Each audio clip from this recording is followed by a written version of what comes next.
Hello everyone, ഞാൻ Purnima. Season 2 senior ലിവിങ്ങിന്റെ ഒരു പുതിയ എപ്പിസോഡിലേക്ക് ഏവർക്കും സ്വാഗതം.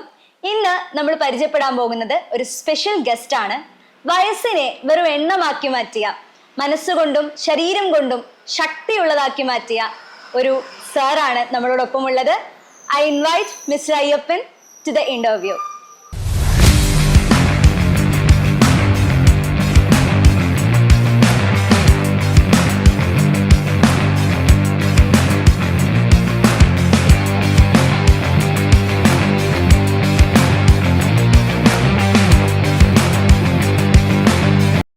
40 കൊല്ലങ്ങളായി ഒരു ജിമ്മ് നടത്തിക്കൊണ്ടു പോകുന്ന ഒരു വ്യക്തിത്വം കൂടിയാണ് എൻ്റെ മുന്നിൽ ഇവിടെ ഇരിക്കുന്നത്. അപ്പോൾ എത്ര നാളായി ഈ ഒരു ഫീൽഡിലേക്ക് വന്നിട്ട്, എത്ര വർഷങ്ങളുടെ പരിചയം ഈ ഒരു ഫീൽഡിൽ? ഞാൻ ഈ ഫീൽഡിൽ ബോഡി ബിൽഡിന് പ്രാക്ടീസ് തുടങ്ങിയിട്ട് 58 കൊല്ലം 1968 തുടങ്ങിയാണ്. Still I am continuing without any failure and hindrance. 79 വയസ്സുള്ള അയ്യപ്പൻ സാറ് ഇപ്പോഴും വളരെ എനർജറ്റിക് ആയിട്ട് അദ്ദേഹത്തിന്റെ ശരീരവും മനസ്സും ഒക്കെ വളരെ ഭംഗിയായി കൊണ്ടുപോയിക്കൊണ്ടിരിക്കുകയാണ്. അപ്പൊ എനിക്ക് ചോദിക്കാനുള്ള കുറച്ച് ചോദ്യങ്ങളുണ്ട്. അപ്പോൾ ഈ പുതിയ ജനറേഷനിൽ ഒരുപാട് പ്രചോദനം നൽകുന്ന ഒരു ജീവിതമാണ് സാർ നയിച്ചുകൊണ്ടിരിക്കുന്നത്. അതെ. അപ്പോ ബോഡി ബിൽഡിംഗ് എന്ന് പറയുന്നൊരു കരിയർ തുടങ്ങാൻ സാറിനെ പ്രചോദിപ്പിച്ച ഒരു സംഭവം എന്തായിരുന്നു? അല്ലെങ്കിൽ ഒരു വ്യക്തിയാണോ, ഒരു ഇടമാണോ? അതെന്തായിരുന്നു ആ സംഭവം? യാദർച്ഛികമായിട്ട് എൻ്റെ ഒരു സുഹൃത്ത് ജിംനേഷ്യത്തിൽ പോകാമെന്നുള്ളൊരു ടോപ്പിക് എടുത്തിട്ടു. അങ്ങനെ കോളേജിൽ ജൂൺ മാസം തുറന്നപ്പോൾ കോളേജിൽ കേരള ഫിസിക്കൽ എഡ്യൂക്കേഷൻ ഡിപ്പാർട്ട്മെൻറ്റിൻ്റെ കീഴിലുള്ള ജിംനേഷ്യം, കേരള യൂണിവേഴ്സിറ്റിയുടെ ജിംനേഷ്യത്തിൽ ആദ്യമായിട്ട് 1968 ജൂണിൽ പ്രാക്ടീസ് തുടങ്ങി. അന്ന് തുടങ്ങിയ തൊട്ട് ഇന്ന് വരെ എല്ലാ സ്റ്റേജുകളിലും മത്സരത്തിനും 1ാം സ്ഥാനം കിട്ടിയുണ്ട്. അതെനിക്ക് വലിയൊരു പ്രചോദനമായിട്ടുണ്ടായിരുന്നു. അതാണ് എൻ്റെ കൈമുതലായിട്ടുള്ള ഈ ഫീൽഡിൽ നിൽക്കാനുള്ള മനസ്സും ശരീരമായിട്ടുള്ള ഒരു ഉറപ്പ് കിട്ടിയത്. അപ്പോൾ ആദ്യമായിട്ട് ഒരു സുഹൃത്തിൻ്റെ പ്രചോദനത്തിലാണ് ആദ്യമായി ജിമ്മിലേക്ക് പോകുന്നതെന്ന് പറഞ്ഞു. അപ്പോൾ അന്ന് അത്രയും വർഷങ്ങൾക്ക് മുമ്പ് ആദ്യമായിട്ട് ജിമ്മിലേക്ക് കടക്കുമ്പോൾ ആ ദിവസത്തിൻ്റെ ഒരു അനുഭവം എന്തെങ്കിലും ഓർമ്മയുണ്ടോ? ഒന്ന് പങ്കുവെക്കാൻ വേണ്ടിയിട്ട്. ഈ ബോഡി ബിൽഡിംഗ് രംഗത്ത് എനിക്ക് ABCD ഒന്നും അറിയില്ല. അത് ആദ്യമായിട്ട് പോകുന്നതാണ്. എന്നാൽ അവിടുത്തെ അന്തരീക്ഷവും അവിടെ ബാലകൃഷ്ണൻ ആയിരുന്നൊരു കോച്ചുണ്ടായിരുന്നു. അങ്ങയുടെ ആത്മാർത്ഥതയോടുകൂടിയുള്ള ആ കോച്ചിങ് കൊണ്ടാണ് എനിക്ക് പിന്നെയും ചെയ്യാമെന്നുള്ള ഒരു ആത്മാർത്ഥതയോടുള്ള ഒരു പ്രചോദനം കിട്ടിയത്. അത് കൈമുതലാണ് എനിക്ക് ഇന്നും കണ്ടിന്യൂ ചെയ്യാൻ ഉപകാരപ്പെടുന്നത്. ഈ പറയുന്ന ബോഡി ബിൽഡിങ്ങിനോടൊപ്പം തന്നെ ഒരു വലിയ കരിയർ കൂടി കൊണ്ടുപോയിക്കൊണ്ടിരുന്ന ഒരു വ്യക്തിത്വമായിരുന്നു സാർ, ഞാൻ കേട്ടതിൽ വെച്ചിട്ട്. അപ്പൊ അതും ഈ ഒരു ഫീൽഡും തമ്മിലുള്ള ആ ഒരു ബന്ധം കൂടി ഒന്ന് പറയാം. ഞാൻ ബോഡി ബിൽഡിങ്ങിന് ഇറങ്ങിയത് കോളേജിൽ പഠിക്കുന്ന കാലത്താണ്, MG കോളേജിൽ പഠിക്കുന്ന കാലത്താണ് ബോഡി ബിൽഡിംഗ് മത്സരത്തിൽ ഇറങ്ങിയത്. ആദ്യമൊക്കെ മത്സരത്തിൽ ഇറങ്ങിയത് സന്തോഷമായിട്ട് ചെയ്തു. ഫസ്റ്റ് ടൈം സ്റ്റേജിൽ മിസ്റ്റർ MG കോളേജിലൊരു മത്സരത്തിൽ ഇറങ്ങണമെന്ന് പറഞ്ഞു. അപ്പോൾ സ്വല്പ ചങ്കടിപ്പിച്ചു. കാരണം വെച്ചാൽ എന്നെ പഠിപ്പിച്ച അധ്യാപകരും ലേഡീസും ലേഡീസ് സ്റ്റുഡൻസും എല്ലാവരുടെയും മുമ്പ് എങ്ങനെ ഈ വെറും ചട്ടിയിട്ട് മാത്രം നിൽക്കുക എന്നുള്ളത് വല്ലാത്തൊരു അങ്കലപ്പുണ്ടായിരുന്നു. അന്ന് എങ്ങനെ ഇറങ്ങി ചെയ്തു ഇല്ലെന്ന് പറയുന്നില്ല. അവരാരുടെയും മുഖം നോക്കാതെ പോസിങ് മാത്രം ചെയ്തിട്ട് അന്നത്തെ കോമ്പറ്റീഷനിൽ 1ാം സ്ഥാനം കരസ്ഥമാക്കി. ആദ്യത്തെ മത്സരമായിരുന്നു അത്. ഓക്കെ. അപ്പോ പിന്നീട് ഇങ്ങോട്ട് ഒരു കരിയർ കൂടി ഉണ്ടായിരുന്നല്ലോ, ഒരു ജോലിയിലേക്ക് കടന്നു, ഒരു കരിയർ ഉണ്ടായിരുന്നു. അപ്പൊ ആ കരിയറും ഇതും തമ്മിൽ എങ്ങനെയാണ് മുന്നോട്ട് പോയത്? ഞാൻ ISRL എഞ്ചിനീയർ ആയിരുന്നു അന്ന് റിട്ടയർഡ് ആയത്. ജോയിൻ ചെയ്യുന്ന സമയത്ത് SPL എന്ന സ്പേസ് ഫിസിക്സ് ലബോറട്ടറി ഡിവിഷനിലാണ് ഞാൻ ഉണ്ടായിരുന്നത്.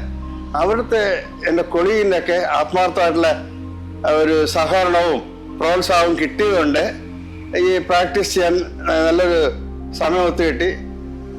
ചിലപ്പോൾ കോമ്പറ്റീഷന് പോകണമെങ്കിൽ പോലും അവരതിനുള്ള സൗകര്യങ്ങൾ ചെയ്തു തരുമായിരുന്നു. കൂടുതൽ പ്രാക്ടീസ് ചെയ്യണം, ഒരു 2.5 hours ഓഫീസ് ടൈമിൽ തന്നെ എനിക്ക് പെർമിഷൻ തന്ന് പോയി ചെയ്യാൻ പറഞ്ഞാണ്.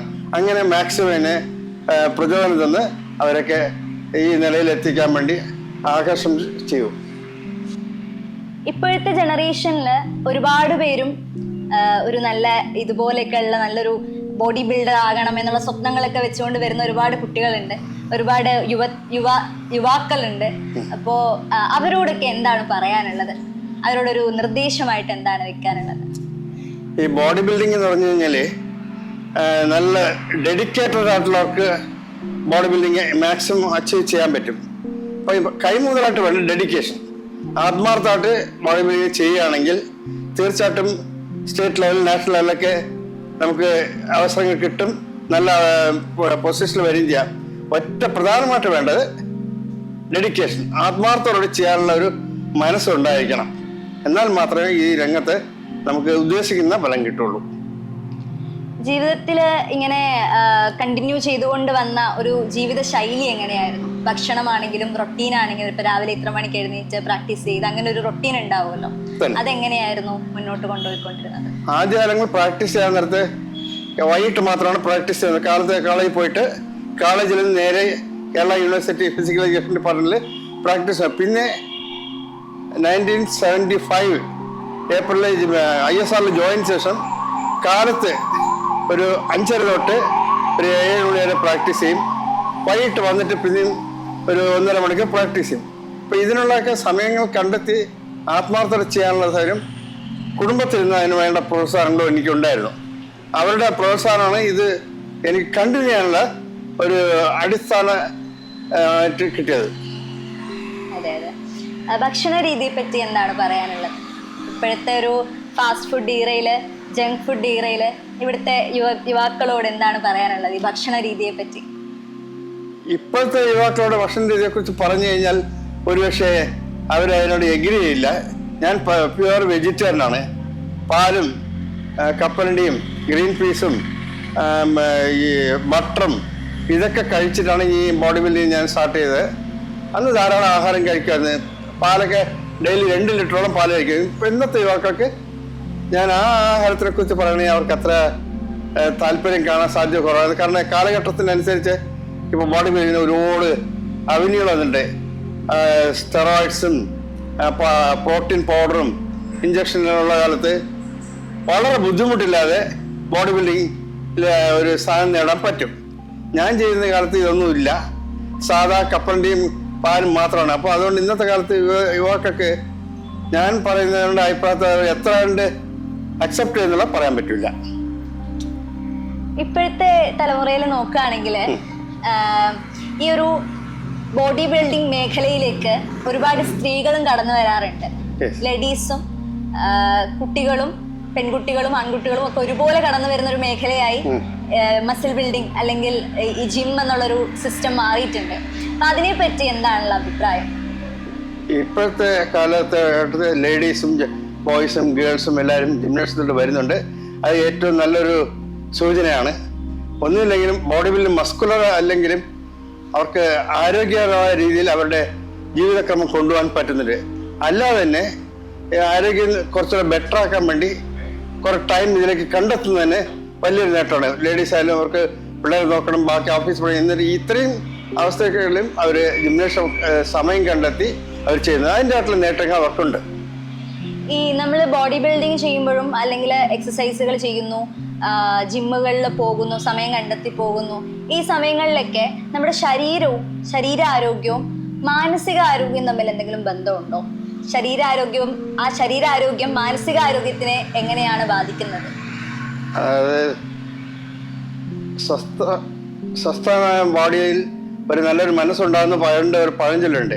നമ്മുടെ ശരീരത്തിന് നല്ല ആരോഗ്യം ഇരിക്കണമെങ്കിൽ മാനസികമായിട്ട് നമുക്ക് നല്ലൊരു റിഫ്രഷ് ഉണ്ടാവും, അസുഖങ്ങളൊന്നും ഉണ്ടാവില്ല. അസുഖങ്ങൾ വരാത്തിടത്തോളം കാലം നമുക്ക് മാനസികമായിട്ട് എപ്പോഴും ഒരു ഫുൾ ഫ്ലെഡ്ജ് ആയിട്ടുള്ള സന്തോഷത്തിൽ കാണും, ആരോഗ്യമുണ്ട്. പിന്നെ മസ്കുലർ ആവുന്നത് അതിനൊക്കെ അതിൻ്റെ ആയിട്ടുള്ള സമയങ്ങളുടെ പ്രാക്ടീസ് കൊണ്ട് ഡ്യൂറേഷൻ ചിലവാക്കുന്നതിനനുസരിച്ച് ഡെവലപ്മെന്റ് ഉണ്ടാവും. സാറിന് ലേഡീസ് ഇത്രയും ഹെവി ഹാർഡ് ടൈം ചെയ്യാൻ താല്പര്യം അധികം കാണില്ല. അവർക്ക് ബാക്കിയുള്ള സമയം കൂടെ കണ്ടെത്തണം. മസ്കുലർ വരണമെങ്കിൽ ലേഡീസിന് കുറച്ച് ടൈം എടുക്കും. ആദ്യമായി എക്സസൈസുകൾ ചെയ്ത് തുടങ്ങിയപ്പോൾ, ജിമ്മിൽ പോയി തുടങ്ങിയപ്പോൾ നേരിട്ട ബുദ്ധിമുട്ടുകൾ എന്തൊക്കെയായിരുന്നു? അതിപ്പോഴെന്തെങ്കിലും ഇപ്പോഴും നിലനിൽക്കുന്ന ബുദ്ധിമുട്ടുകൾ എന്തെങ്കിലും ഉണ്ടോ? അതോ ആ സമയങ്ങളിൽ മാത്രം ആ തുടക്കത്തിലുണ്ടായ ബുദ്ധിമുട്ടുകളാണോ? അങ്ങനെ എന്തെങ്കിലും? ജിംനേഷ്യത്തിൽ ഞാൻ ആദ്യം പോയി തുടങ്ങിയത് എൻ്റെ വീട്ടുകാരുടെ അറിവോടുകൂടി അല്ല പോയിരുന്നത്. അപ്പം ഒരു ജിംനേഷ്യത്തിൽ പോകുക അന്നത്തെ കാലത്ത് പോവുകയാണെങ്കിൽ സാധാരണ പഠിത്തത്തിന് എഫക്റ്റ് ചെയ്യും. ജിംനേഷ്യം ചെയ്ത് വീട്ടിൽ കിടന്ന് ഉറങ്ങും. പിന്നെ അല്ലാതെ വേറൊരു എനിക്കുള്ള പ്രത്യേകത എന്ന് പറഞ്ഞാൽ എൻ്റെ ഫാമിലി വെജിറ്റേറിയനാണ്. ഫാദറിന് ഇതേപോലെ കുറച്ച് തന്നാൽ അറിയാം, വെജിറ്റേറിയൻകാർക്ക് മാത്രമേ ഇത് പറ്റൂല, നോൺ വെജിറ്റേറിയൻകാർക്ക് മാത്രമാണ് ഇത് പറഞ്ഞിട്ടുള്ളത്. അതുകൊണ്ട് ഫാദറിൽ നിന്ന് ഒരു എതിർപ്പ് വരാമെന്ന് പറഞ്ഞിട്ട് അദ്ദേഹത്തിനെ അറിയിക്കാതെ ജിംനേഷ്യം ചെയ്തുകൊണ്ടത്. അത് ഒരു 3 മാസം കഴിഞ്ഞപ്പോൾ എൻ്റെ ശരീരത്തിൻ്റെ മസ്കുലറിൻ്റെ നേച്ചർ മാറിയപ്പോൾ ഫാദർ വെച്ചു ജിംനേഷ്യത്തിൽ പോകുന്നുണ്ടോ എന്ന് ചോദിച്ചു.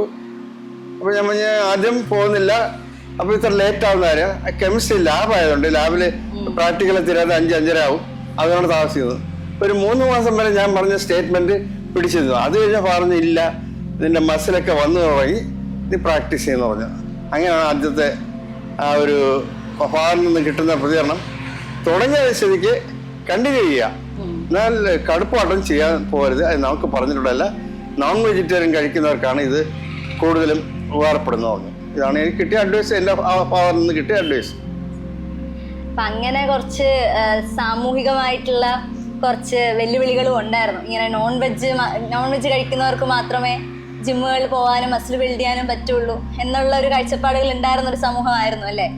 കൂടുതൽ പേർക്ക് അതാണ് ഒരു ധാരണ. കാരണല്ലേ ഈ ജിംനേഷ്യത്തിൽ പോകുന്നത് അത്രയും മസ്കുലർ കയറണമെങ്കിൽ ബോഡിയിൽ നോൺ വെജ് കഴിച്ചാൽ മാത്രമേ, മുട്ടയും ഇറച്ചിയും ഇതൊക്കെ കഴിച്ചാൽ മാത്രമേ അത്രയും ബോഡിയിൽ മാസ് കയറി ആ മാസിനെയാണ് ശരിക്കും മസ്കുലറായിട്ട് മാറ്റുന്നത്. മാസെല്ലാം മസ്കുലർ ആക്കാൻ പറ്റില്ല, മാസം മാത്രമായിട്ട് പറ്റില്ല. പ്രാക്ടീസ് ചെയ്യാൻ നേരത്തെ ആ പ്രാക്ടീസിനനുസരിച്ചുള്ള പ്രോട്ടീൻ ഫുഡ് ധാരാളം കഴിക്കണം. പിന്നെ ബോഡി ബിൽഡിങ് ഇത്തിരി കോസ്റ്റ്ലിയാണ്. കാരണം വെച്ചാൽ മറ്റുള്ള ഗെയിമിനും കോസ്റ്റ്ലി ആണ്, ഇല്ലെന്ന് പറയുന്നില്ല. ബോഡിയിൽ നല്ല ആഹാരം ഒരുപാട് കഴിക്കണം. കഴിച്ചാൽ മാത്രമേ നമ്മൾ ചെയ്യുന്നതിൻ്റെ നേട്ടങ്ങൾ പ്രത്യക്ഷപ്പെടുകയുള്ളൂ.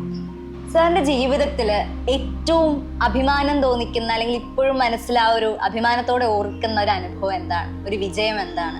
ഇപ്പോഴും അത്രയും റെസ്പെക്റ്റോടെ ഓർക്കുന്ന ഒരു വിജയം ജീവിതത്തിൽ എപ്പോഴും ഓർക്കുന്നതിൽ ആദ്യമായിട്ട് വെറും ജട്ടി മാത്രമായിട്ട് ഒരു സ്റ്റേജിൽ നിന്ന് വല്ലാത്ത മാനസിക സംഘർഷത്തോടെ നിന്ന് ആ സ്റ്റേജിലേക്ക് നിൽക്കാനുള്ള ഒരു തൊലിക്കെട്ടി എന്ന് പറയാം. നിന്ന് ഇത്തിരി കഷ്ടപ്പെട്ടാലും 1ാം സ്ഥാനം കിട്ടിയപ്പോൾ എനിക്കതിൽ വളരെയധികം അഭിമാനം ഉണ്ടായിരുന്നു. ആ ഒരു നിമിഷം എന്നും മറക്കാൻ പറ്റില്ല. അതിന് എന്നെ പ്രൊഫസർ അവിടെ ഒരു കോളേജിൽ പ്രൊഫസർ ഉണ്ടായിരുന്നു. അങ്ങനെയാണ് എൻ്റെ പ്രചോദനം കോളേജിൽ നിന്ന് ചെയ്യാൻ നിർത്തുക.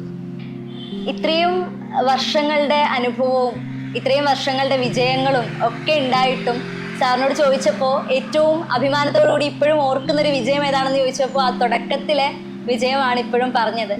അപ്പോൾ നമ്മുടെ ഒരു കൃതിയിൽ പറയുന്നുണ്ട്, വേരുകൾ എന്ന് പറയുന്നുണ്ട്. അതായത് ഒരു മനുഷ്യൻ എത്ര ഉയരത്തിലേക്ക് പോയാലും അവൻ്റെ വേരുകൾ എപ്പോഴും മണ്ണിനോട് ചേർന്ന് എവിടുന്നാണോ തുടങ്ങിയത് അവിടെ തന്നെ ഉണ്ടാവണം എന്ന് പറയുന്ന ഒരു കോൺസെപ്റ്റ് ഉണ്ട്.